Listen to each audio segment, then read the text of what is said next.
estudo empírico sobre sistemas de patentes e uso de recursos da biodiversidade. Ele teve um financiamento do CNPq na modalidade do edital universal e hoje eu estou aqui para explicar para você de forma simples e clara. Foi um projeto que começou antes da pandemia, então ele sofreu, e aí a gente precisou de uma prorrogação para que pudesse concluir de fato as pesquisas que a gente vinha fazendo no ano de 2019. A primeira coisa que a gente tem que saber é do que se trata esse projeto.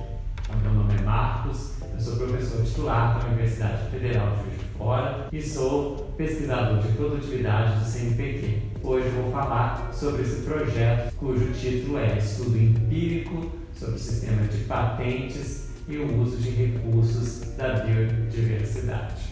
O objetivo desse projeto foi justamente compreender como é que funciona o sistema de patentes em relação ao uso de recursos genéticos e de conhecimentos tradicionais associados da biodiversidade brasileira. A gente pensa assim, qual foi a pergunta que orientou esse projeto? É a seguinte: que elementos do sistema internacional de patentes ou do sistema jurídico de patentes, que elementos revelam esse processo de apropriação de recursos genéticos naturais e de conhecimentos tradicionais associados, no sentido de demonstrar uma priorização dos interesses dos países desenvolvidos sobre os interesses dos países em desenvolvimento. Aqui a gente está tratando do Brasil e a gente sabe que o sistema jurídico de patentes, como o sistema de patentes foi construído, foi justamente para priorizar os países que já tinham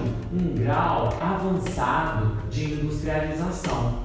Então o que acontece? A patente ela acaba fazendo com que recursos naturais sejam utilizados por países mais industrializados, sejam manufaturados, transformados em cosméticos, em medicamentos, e depois esses produtos vão ser vendidos para países em desenvolvimento, e esses produtos eles vão vir com um valor mais alto, porque eles vão ter sido processados, e além de tudo eles vão ter a exclusividade. Porque o que é o direito de patente?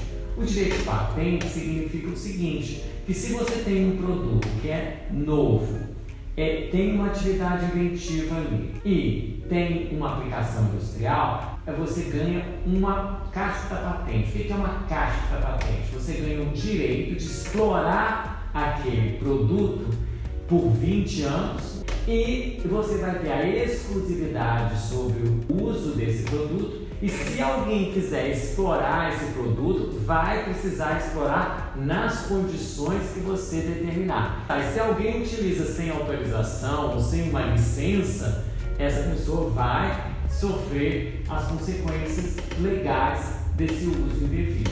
E como que a gente fez nesse projeto em específico? A gente fez um estudo que foi gradativo.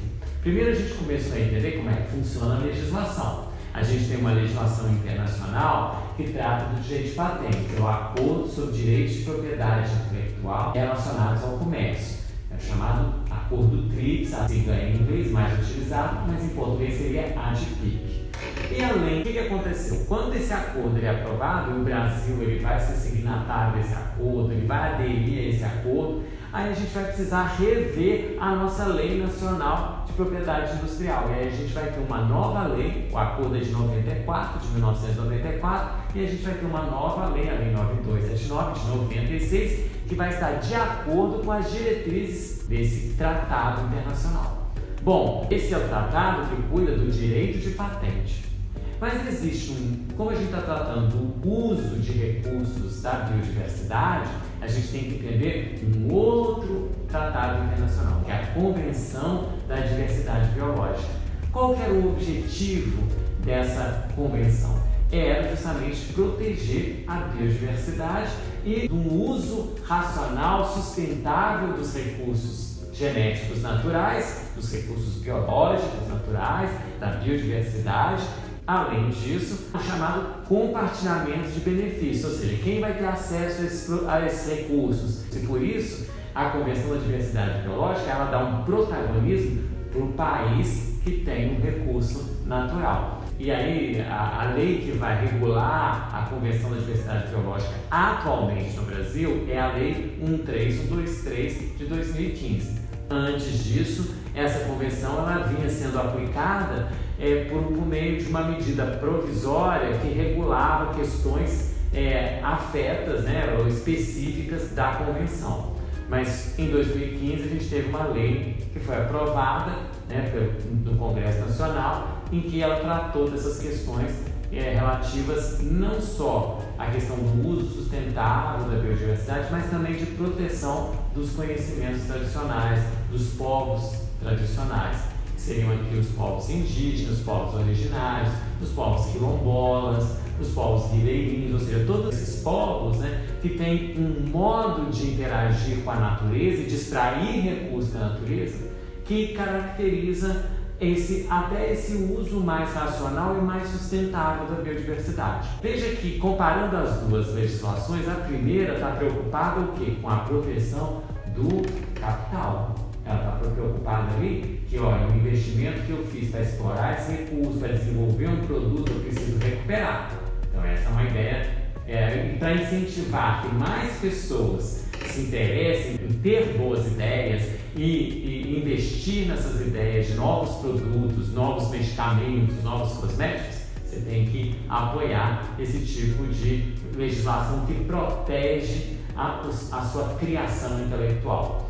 Do outro lado, você tem uma legislação que vai proteger os conhecimentos tradicionais, que vai proteger o uso da biodiversidade, que vai valorizar os países que são chamados megadiversos, porque eles têm uma natureza muito rica, uma biodiversidade cheia de riquezas, e dessas riquezas naturais podem ser extraídos medicamentos, cosméticos, objetos e produtos que facilitem a vida do ser humano. Esse projeto, a gente procurou comparar essas legislações e a gente já percebe no início que a legislação que cuida da proteção do capital é muito mais relevante do que a legislação que cuida da natureza, dos povos tradicionais. E como é que a gente vai comprovando isso de uma forma mais empírica? É quando a gente vai fazendo estudos de caso.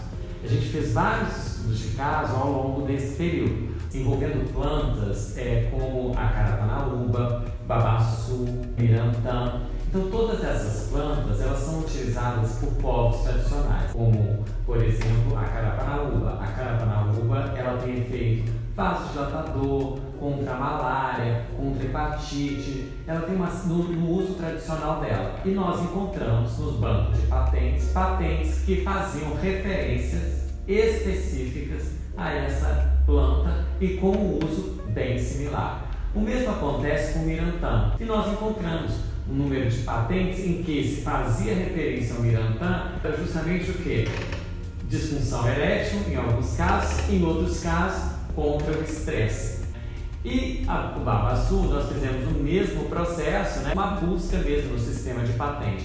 Em todos eles nós encontramos sempre patentes que se utilizavam de todo esse conhecimento tradicional e que estavam sendo basicamente registradas por grandes empresas, por empresas com sede em países desenvolvidos. Bom, finalmente, o financiamento desse projeto foi extremamente importante. E qual foi a grande contribuição final? Quando a gente tem dados empíricos que revelam fragilidades no sistema do direito, na forma como essas patentes são analisadas e na forma como a lei, os acordos internacionais são aplicados, a gente abre possibilidade para que essas questões sejam discutidas tanto em nível nacional quanto em nível internacional. E o Brasil é uma região rica, que tem uma cultura diversa, que tem povos importantes na formação da sua cultura, e isso que tem que ser protegido. E a gente não pode aceitar ainda que a gente viva um processo de colonização eterno, né? Espero que você tenha entendido